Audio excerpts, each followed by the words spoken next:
All right, team, we have a 3-part workout on tap today. We have a lot of shoulder work involved. Our warm-up's gonna reflect that, get us ready. Then we get through some skill work, a little metcon, and a little core finisher. All right, so first thing we're gonna do is take a look at the movements in our warm-up today. It's gonna be 3 rounds through 6 reps each, and we're gonna start with this alternating bird dog. For this movement, we can do it either from a plank position, right, hands and toes on the floor, or from the hands and knees. We'll take a look at both options. If I'm moving from the hands and knees, I'm going to come down, get set, pull my midsection in nice and tight. I'm going to work on extending one arm and opposite leg back, reaching them straight out as I can, and back in. If I feel comfortable doing it from the plank position, I'm going to make sure I'm extending, squeezing the midsection tight, picking up one leg, opposite arm, hold, and back down. All right? Once I'm through my 6 reps of that, I'm going to move to my alternating T push-ups. We use these a lot. Right, so we're supporting the body weight on that single arm as we come up, reaching into that side plank. And as always, if we want to do the push-ups from the knees, we can do that as well as we come up, just trying to lock out to find that side plank. Okay? After that, we're going to move to our spider lunge. We're just opening up the hips a little bit.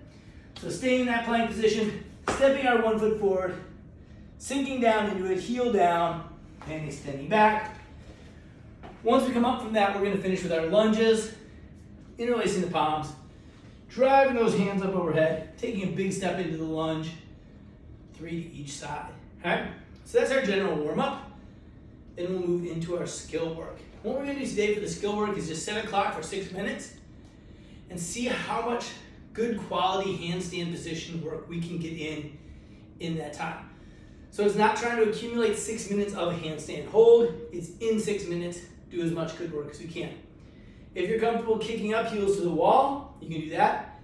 If you're comfortable walking yourself up, that's fine as well. Remember, if we go into that wall walk position, especially if you're up there nose to the wall, right, we don't want to take that to failure. Come down a few seconds early, right? So you're coming down under your own control. Okay? Some other options if you're not comfortable in that full inverted position is we're just going to find a pike position from our push-up.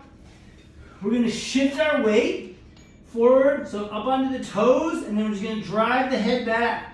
So we're pressing the head through, lifting our heels, driving, pressing those palms down into the floor, actively pushing. And we want to make sure we can still breathe in that position as well. Right? So work on nice deep breaths, everything locked in tight. If you're getting upside down, we're focusing on a straight posture, squeezing the quads, squeezing the glutes, reaching the toes up towards the ceiling, midsection staying engaged. So we'll spend 6 minutes working on that. It is skill, so quality, quality, quality. That's the key, right? You can time how much you get in. It's a great metric, but really what we're looking for is just practice in a really good handstand position or loading a similar position, right?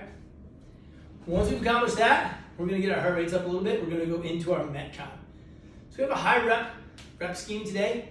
It is going to be 36, 30, 24, 18, 12, 6 reps of single arm push press and lunge steps, right? So going down in 6s.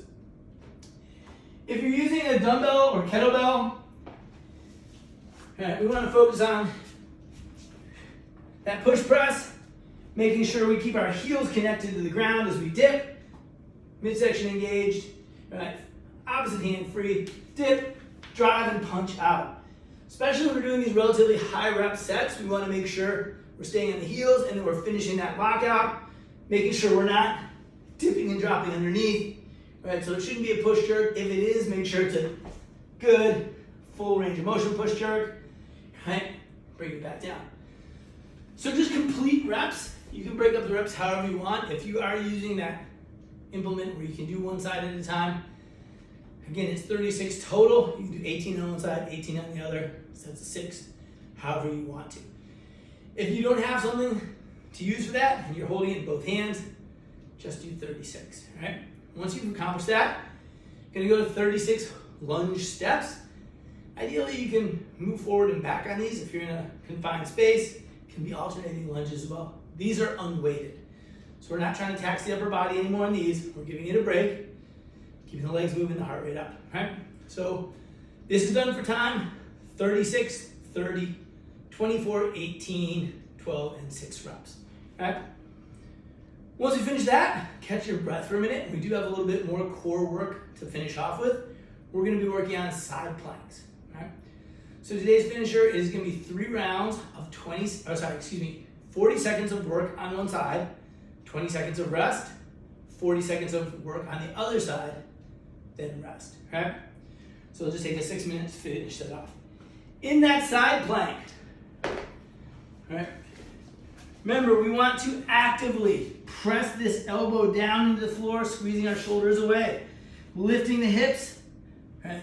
Nice stacked straight line, hold, and when we're ready to come down, just nice and gentle, okay? So 40 seconds of work, 20 seconds of rest on each side, 3 rounds, we've hit the midsection, we've worked some skill, blown up the shoulders, hit the legs, finished off the core, had a great workout hopefully, all right? Cool, good job guys.